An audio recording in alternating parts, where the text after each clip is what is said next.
اللہ صلی اللہ علیہ وسلم. میرے آقا فرماتے جس نے مسجد اقصی بیت المقدس سے عمرے کا یا حج کا احرام باندھا اور مسجد اقصی سے مسجد حرم تک آیا، عمرہ کیا یا حج کیا، جو کچھ بھی پچھلے زندگی میں کیا تھا اللہ سب معاف فرمائے گا. اور روایت میں یہ بھی وجبت لہ الجنہ، اس کے لیے جنت واجب ہو جائے گی. السلام علیکم ورحمۃ اللہ تعالی وبرکاتہ. ناظرین، امید ہے کہ آپ سب خیریت سے ہوں گے.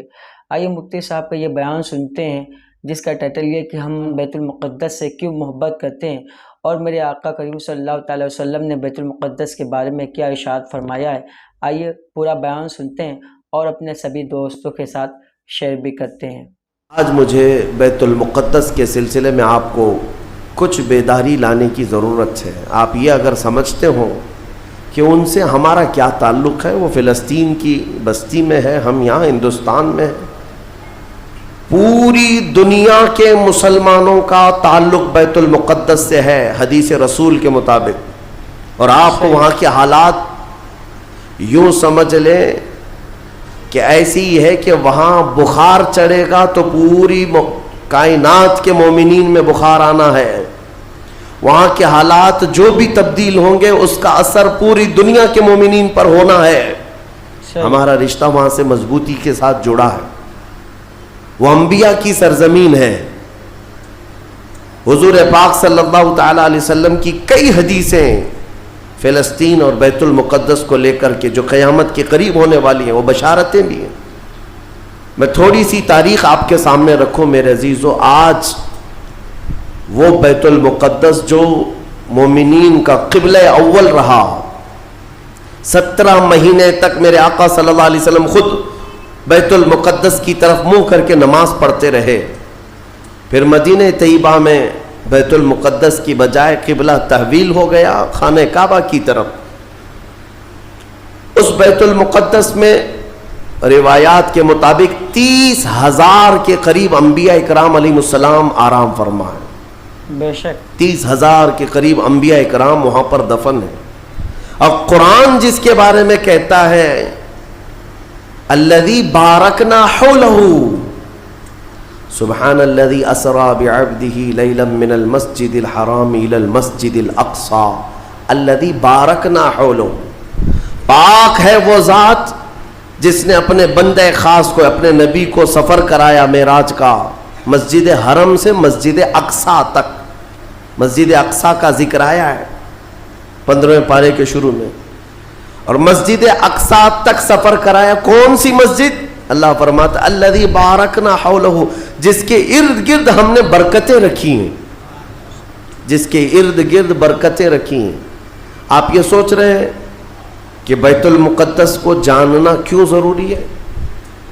یہی سوال حضور پاک صلی اللہ تعالی علیہ وسلم کی زوجہ مطہرہ، ہم مومنوں کی ماں سیدہ میمونہ رضی اللہ تعالی عنہا نے عرض کیا تھا افتنا یا نبی اللہ عن بیت المقدس. یا رسول اللہ صلی اللہ تعالی علیہ وسلم فی بیت المقدس، بیت المقدس کے بارے میں آپ ہمیں کچھ ارشاد فرمائیں. وہ کیا ہے، ہمارے لیے کتنی اہمیت کا حامل ہے بیت المقدس؟ نبی پاک صلی اللہ تعالی علیہ وسلم نے فرمایا انہو ارض المحشر والمنشر، وہ زمین تمام لوگوں کے حشر کی جگہ ہے. محشر قائم ہونے کی جگہ فرمایا میرے آقا نے. سب کے جمع ہونے کا سب سے آخری جس زمین پر سارے لوگ جمع کیے جائیں گے وہ بیت المقدس کی زمین ہوگی. حضرت میمونہ نے پوچھا یا رسول اللہ صلی اللہ تعالی علیہ وسلم اس کے متعلق کوئی فضیلت؟ فرماتے ہیں میرے آقا صلی اللہ علیہ وسلم من احل بحجۃ او بعمرۃ من المسجد الاقصی الى المسجد الحرم غفر اللہ له ما تقدم من ذنبه او وجبت له الجنہ او کما قال رسول اللہ صلی اللہ علیہ وسلم.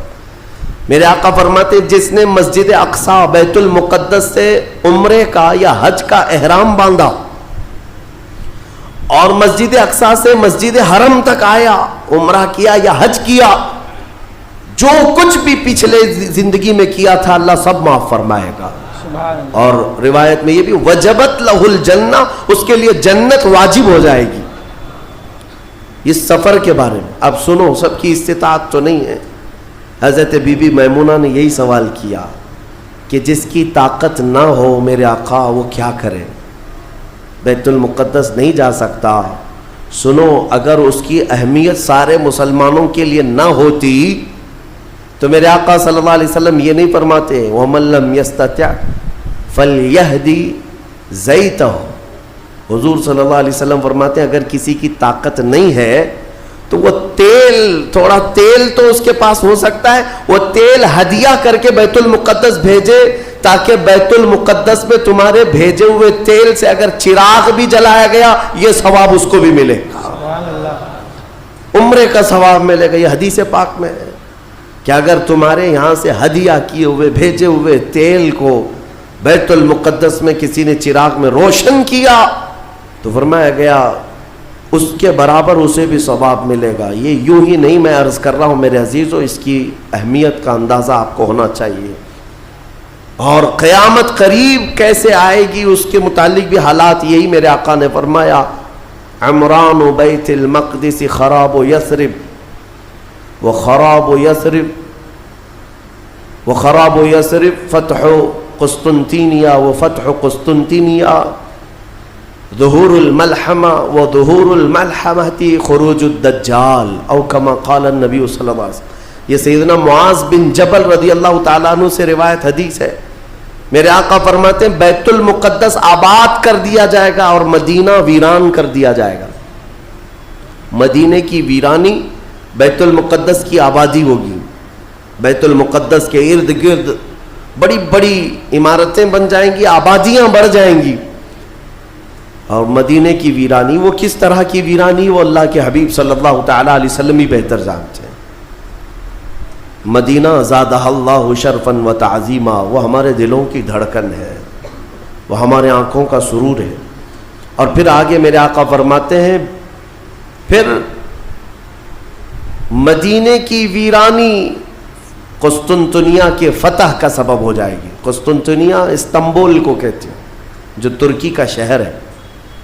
حضور پاک صلی اللہ علیہ وسلم نے فرمایا مومنین اس کو فتح کر لیں گے، اور قسطنطنیہ کا فتح ہونا نہیں بلکہ اس سے پہلے ملحمۃ الکبریٰ، ایک بہت بڑی جنگ ہوگی دنیا میں، اس سے بڑی جنگ نہ کبھی پہلے ہوئی تھی نہ بعد میں ہوگی۔ یہ کس کے درمیان؟ مومنین اور کفار و مشرکین کے بیچ۔ اس جنگ کی جگہ بھی میرے آقا نے بیان فرمائی، وہ ملک شام ہوگا، وہ دمشق کے قریب میدان میں جنگ ہوگی۔ تمہارے خلاف لڑنے والے 80 جھنڈوں کے نیچے آئیں گے اور ہر جھنڈے کے نیچے 12,000 کی فوج ہوگی، یعنی تقریباً 9,60,000 کی فوج صرف مومنین سے لڑنے کے لیے حاضر ہوگی ایک میدان۔ اس میں جو مومنین مسلمان جتنے جائیں گے وہ کتنی تعداد ہے وہ اللہ بہتر جانے، لیکن میرے آقا نے فرمایا پہلے دن 1/3 حصہ میدان چھوڑ کر بھاگ جائے گا مسلمانوں کا، اور حضور پاک فرماتے ہیں وہ پورے روئے زمین کے سب سے بدترین لوگ ہوں گے، ان کی توبہ کبھی نہیں قبول ہوگی۔ جو میدان چھوڑ کر بھاگ چکے ہوں گے ان کی توبہ کبھی نہیں قبول ہوگی۔ دوسرے دن 1/3 جماعت، 1/3 جماعت مومنین کی شہید ہو جائے گی، سب قتل ہو جائیں گے، اور حضور فرماتے ہیں وہ روئے زمین کے سب سے اعلیٰ قسم کے شہداء ہوں گے، سب سے افضل شہداء ہوں گے۔ اور میرے آقا صلی اللہ علیہ وسلم فرماتے ہیں 1/3 حصہ مسلمانوں کا باقی ہوگا، اللہ رب العزت اسی ٹکڑے کو فتح عظیم عطا فرمائے گا، فتح سے ہمکنار ہوں گے۔